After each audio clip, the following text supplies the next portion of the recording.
नमस्कार जय जगन्नाथ। यही जो उपाय कहबी यह हूँ लाल किताबर। जितेबले आपण कौन काम कर बारंबार बिगड़ी जाऊँगी, कौन टेंडर पकाउंट आपणकर बिगड़ी जाऊँगी, किसी पाऊना बहुत पैसा आपणकर बर्बाद हो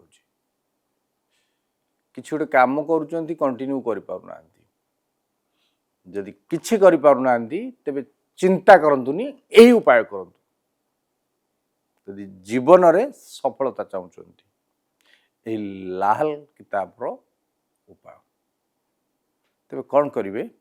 शनिवार दिन हाथ में मुठाए लुण एवं गोटे लवंग हाथ में धरिवे, 12 थर मुंड उपर आंटी क्लॉकवाइज बुलेकिरी नहीं निर्जन स्थान में फिंगी दे आसवे। 7 शनिवार करंतु, यह 7 शनिवार करंतु। देखिए जिते रुकावट आसला, जिते समस्या आसला, वर्ष मात्र थरे या करेंगे। जदि केतबेले समस्या लगिला पुणी करेंगे। जदि कौन समस्या रही जीवन में कहीं कला जादू आपको समस्या पकड़ापी चाहूँगी, हैरान करने चाहूँगी, तेज यू आप मुक्ति पाइबे, कौन समस्या हेनी।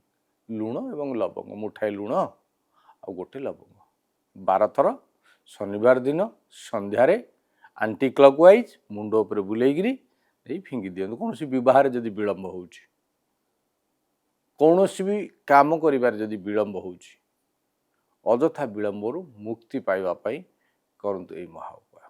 जय जगन्नाथ।